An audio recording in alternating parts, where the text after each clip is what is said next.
de vista estamos ante una medida regresiva. No quiere decir que cualquier medida regresiva es inconstitucional, quiero dejar eso claro. Simplemente requiere de una motivación técnica que yo en este caso no la encuentro. Mi voto es consistente con el voto que he hecho en minoría en la sala, en una contradicción de tesis 366 diagonal 2013.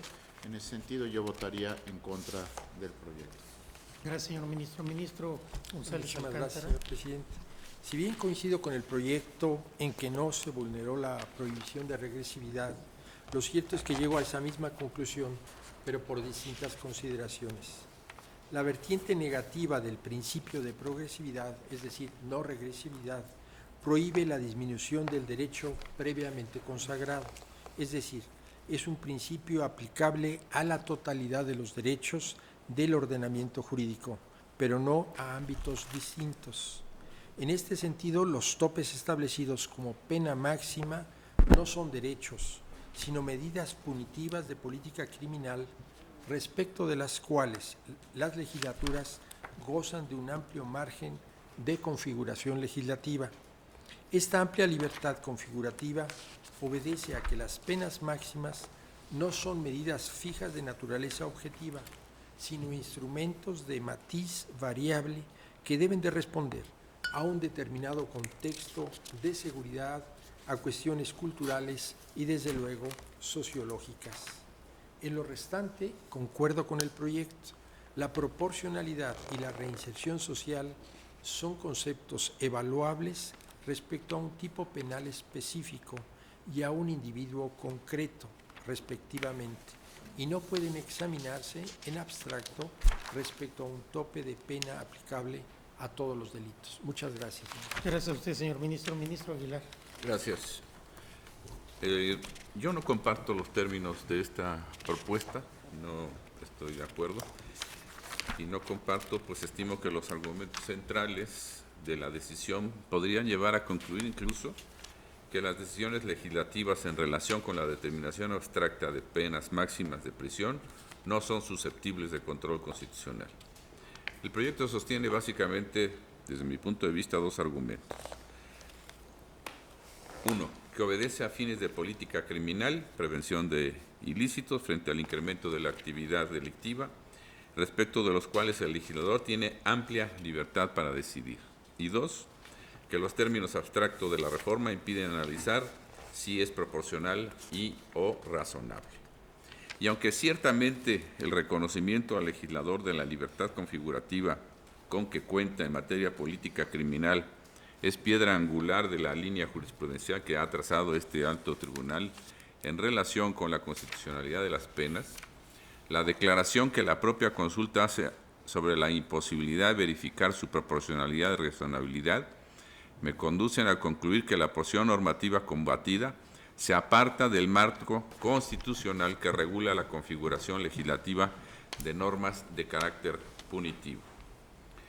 Esta Suprema Corte ha expresado puntualmente que el legislador en materia penal, esto se lo expresó al resolver la acción de inconstitucionalidad 31/2006, y se dijo, el legislador en materia penal tiene amplia libertad para diseñar el rumbo de la política criminal, es decir, para elegir los bienes jurídicamente tutelados, las conductas típicas antijurídicas y las sanciones penales de acuerdo con las necesidades sociales del momento histórico respectivo.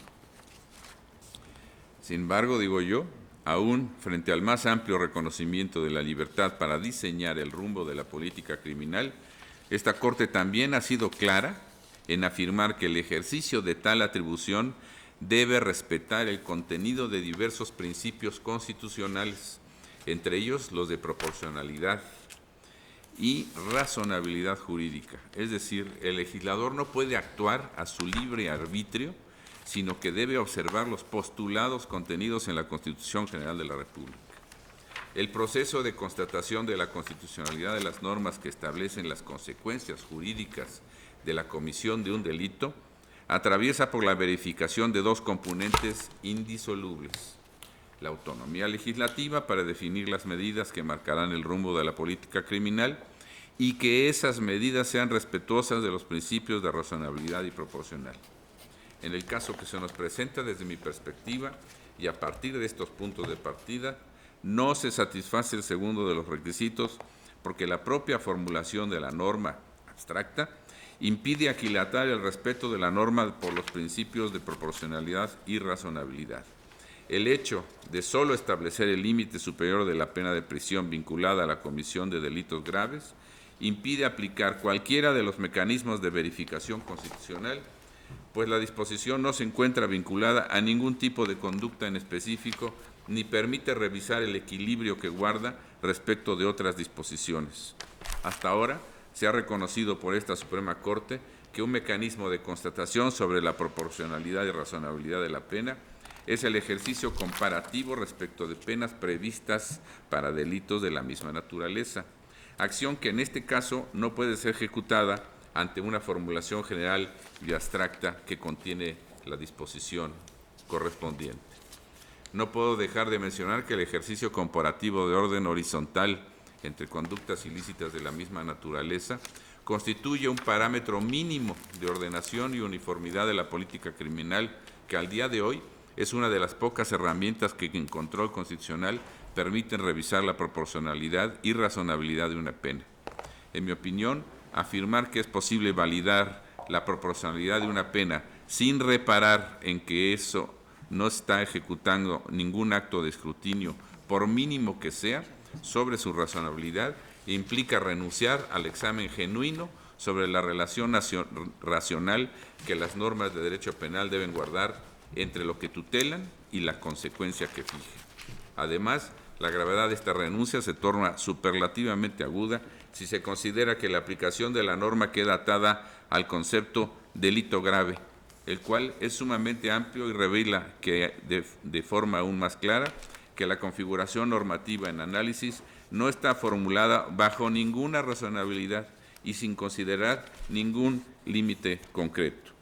Debo subrayar que la posición de mi voto no pretende el establecimiento de parámetros numéricos o tasados en relación con los márgenes de la punición.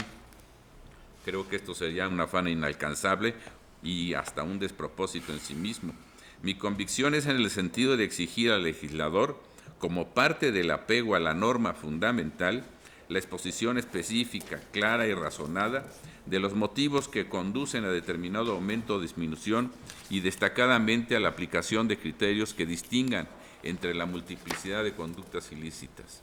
Si el análisis de este tipo de normas parte de reconocer una libertad de configuración legislativa en sus términos más amplios, considero que lo mínimo exigible es la ejecución de ejercicios reforzados de motivación que permitan conocer el proceso de creación y elección de los parámetros elegidos para la imposición de penas de prisión.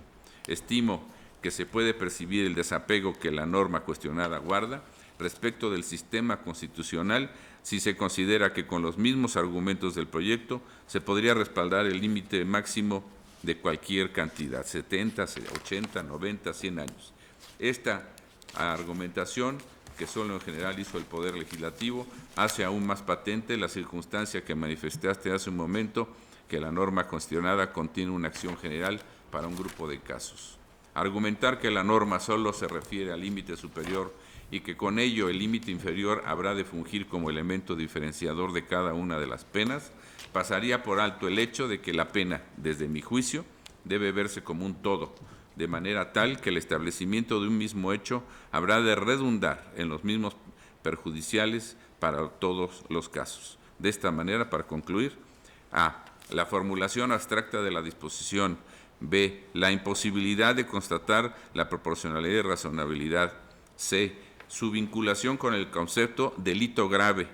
Y en general, D. La ausencia de razones específicas que justifiquen el incremento abstracto en el límite superior máximo de la pena de prisión, y por ello inclino mi voto por la invalidez de la norma y por votar en contra de la propuesta que se nos formula. Gracias, señor presidente. Gracias, ministro. ¿Algún otro comentario?